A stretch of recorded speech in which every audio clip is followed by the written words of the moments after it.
हमारी next dish है वो अगेन एक अरेबिक कुजीन की सबसे बेहतरीन डिश है जिसका नाम है शवरमा। तो इसके अंदर जो हम लेके आए हैं वो है हमारी नई shawarma seasoning.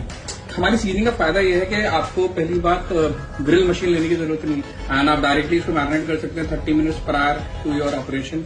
Specially it is for cloud kitchen, आपके बैंक्वेटिंग फंक्शंस, उनके लिए सबसे बेस्ट है ये। तो सीजनिंग को और कहाँ यूज कर सकते हैं, तो हम बर्गर्स बना सकते हैं शवरमा, हम शवरमा बिरयानी बना सकते हैं, हम शवरमा रोल के साथ पिज्जा में यूज कर सकते हैं because it is into a powder form, because के अंदर टेंडराइजर्स है and it will give very very good flavourful flavours. So आप शवरमा एंजॉय करिए and let me see you next time.